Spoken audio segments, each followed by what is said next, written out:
guys, what's up and welcome back to my channel. So today we're going to be talking about a predator that's kind of been put on blast online, Onision. If you follow me on Twitter, you'll have seen that, I think it's a couple days ago at this point, there's this person called Jessica Yaniv or Yaniv. I would be more concerned about their name, but you know, when you're a pedophile, I don't really care. Anyway, this individual was trying to have a pool party for youths from the age of 12 to 24, and interestingly enough, they included that parents or chaperones shouldn't stay, and that some of these youths could go topless. Electric chair. I think any normal human being would think that that is like 20 different red flags. Why can't the chaperones stay? Why can't the parents stay? Why are you encouraging toplessness? Just why altogether does this exist? I think that was my question. It turns out that there are things that are even more concerning than this, because it's clear that this individual does not have other people's best interest at heart, and on the contrary, is doing it for selfish reasons. So let's look into a little bit more about who exactly this person is and why they're dangerous. One thing I have to say is that Jessica identifies as trans. Some people are questioning whether they're actually trans simply because their behavior, you'll see later, seems a little bit strange. One of the big problems that comes up here is that whether Jessica is a trans person or not, they're posing as one. In the public, they are one, okay? So when there are people who are homophobic or generally anti-LGBT, they can use Jessica as their prime example as to why the LGBT community is bad and why, you know, gay people shouldn't have rights or whatever. You know how the media loves to run with one bad apple and say this is the entire group. And that's the other thing that pisses me off, apart from, of course, the predatory nature towards young children. I just want to make a quick note. The article that I'm using comes from a publication that leans towards the right as far as I understand, but based on a fact checker, they are highly factual. I just think it's important to note that because I hadn't heard of this publication before, so I didn't know about the bias. So I don't know how the publication generally feels about transgender people, but just figured I'd let you know. A young woman has come forward with serious allegations of abuse against Jonathan, quote unquote, Jessica Yaniv. So Jonathan is their prior name. I don't know if it's their dead name because I don't know if they're trans or not. I'm honestly confused. I'm just gonna call them Yaniv and just avoid that problem. Yaniv rose to infamy because they wanted a waxing service, but they still have male genitals, and a lot of estheticians said no, and so Yaniv was flabbergasted by this crazy thing that is not really all that surprising. So they made a huge fuss about that. Then this stuff came out. So this person was already infamous, but for a more ridiculous type reason. And then this darker reason came out. So the victim in question is called Jessica Rumpel, and she's now 20, but at the time this happened, she was 14/15. She was interacting with Yaniv. So Jessica said, "At first I thought, you know, this guy seems to have some kind of mental issues of some sort." She says, "I didn't think he was a predator at first."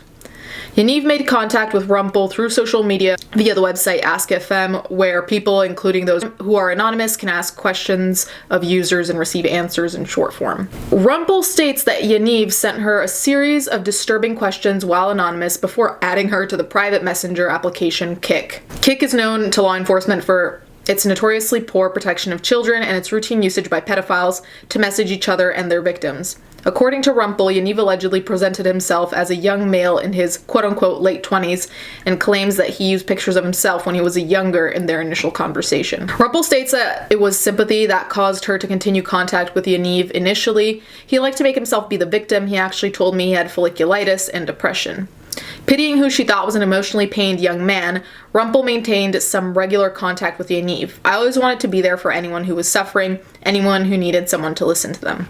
Just the information we have here. It gets grimmer, but just the information we have here screams predator, if not grooming, because any adult who is interacting with a child and is trying to appeal to their sense of pity to get them to keep talking, to get them to keep interacting, to get them to remain interested, that in and of itself is a red flag. That screams run the fuck away because no well-adjusted adult goes to children for any kind of attention or validation like that. That's not okay. That's not normal. Aside from being predatory and disgusting, it's also toxic because this child is being put in a position of almost responsibility of having to respond to this person who's saying that they're depressed, saying that they have folliculitis, and this position of a victim of sorts.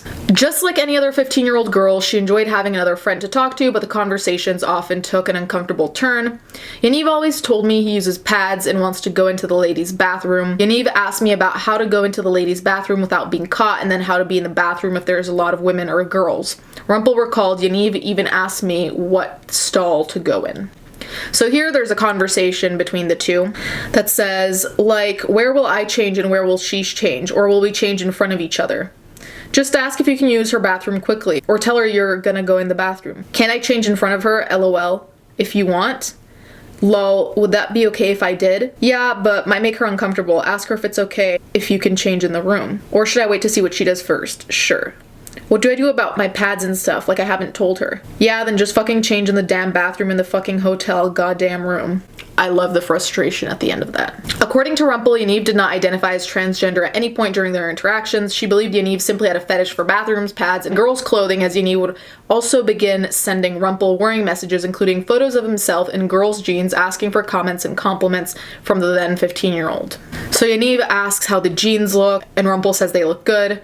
Then Yaniv says, is it weird that I'm wearing girl jeans? And Rumpel says no. So that was a tiny bit of the conversation. Yaniv's attentions turned overtly sexual. Yaniv says, I'm so, oh my god, question mark. You know, hungry? It rhymes with that. Torny? Why are you always so beautiful? LOL. Did you ask me if I had big tits and big ass on Anonymous? No. Oh, okay. The first thing, yes. The second thing, no. LOL. Yaniv called me Titty Queen, even asked me to marry him as I was only 15. He said he couldn't wait until I turned 16. The need to send a picture to a child asking them how you look in jeans, showing your ass essentially in those jeans, and it's just disgusting, honestly. And I don't know if this is just me. It could completely be just like my own paranoia. But part of those messages, the way Yaniv is writing seems very childish. I don't know if they chose to do that on purpose, but it doesn't seem like it's a 27-year-old typing that. That was how old they were at the time, 27. That did not seem like a 27-year-old typing to me. I don't know if they did that to appeal to the 15-year-old more, but it really creeps me out. So Yaniv had said that he couldn't wait until Rumpel turned 16, right? So then Rumpel says, damn it, and that is why you don't put the year you were born in. I can't wait till you turn 16. Haha. Why? I already look 16 years old, babes. I'm turning 15 soon. Lol, but you're not 16 and that means I can't do anything with you as much as you want that.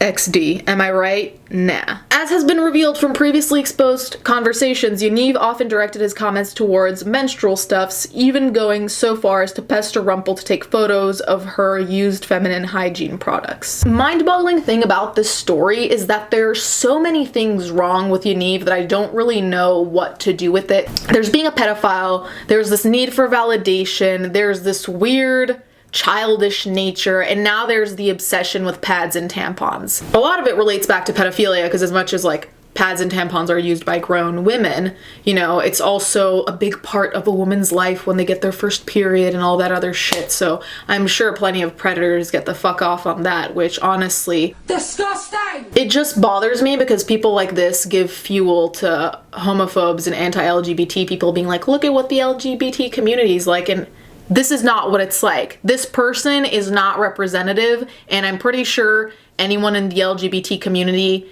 myself included, would say, no, this person is excommunicated. You can shoot them off to another planet as far as I'm concerned. Let the aliens deal with this one. Back to the conversation, it says, yeah, I'm gonna take this tampon out. Yeah, and take a pic of it, LOL. No. Please, no. Then I can tell you if you did it right. You weird fuck. LOL, please. I'd have to take a picture of my vagina to do that.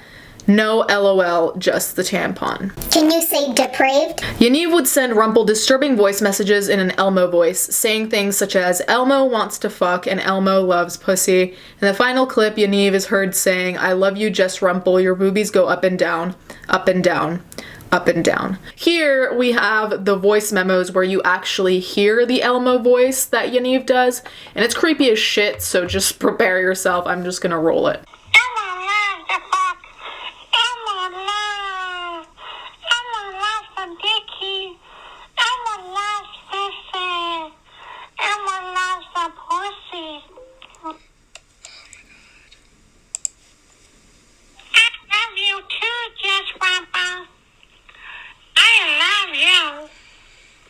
Your boobies go up and down, up and down, up and down, up and down. They call me Elmo. Ticka Elmo, ticka.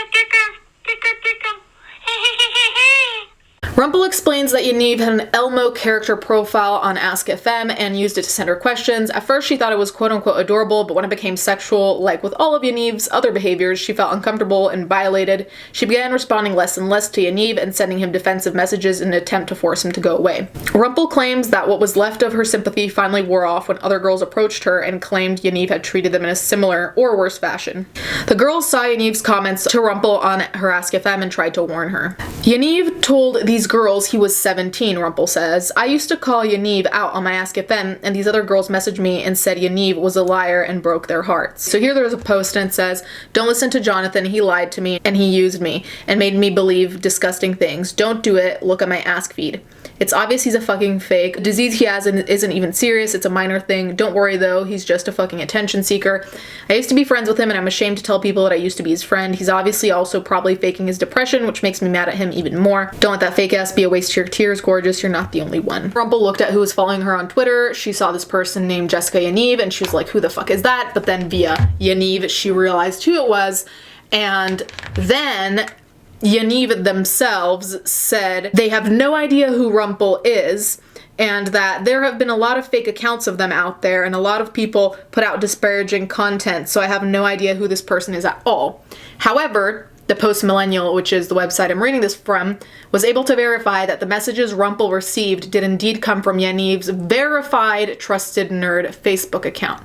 So it's confirmed that they were coming from actually Yaniv themselves. There's a lot to be discussed in this story, and I think that these small bits that we covered are already enough to underline the predatory nature of this person. But I think what concerns me the most is that these days, oh, I don't want to become too political. Okay. These days, people use their identity as a way to get out of disgusting behavior. And Yaniv is a prime example. The fact that they call themselves transgender, whether they are or not, doesn't even matter in this case, but the fact that they've labeled themselves as transgender puts a veil of protection on them because people are scared of calling out other people because then they'll be called transphobes if you say that someone's a predator. The thing is, whatever someone labels themselves as, I don't give a shit if you're whatever you are in the LGBT community. I don't care.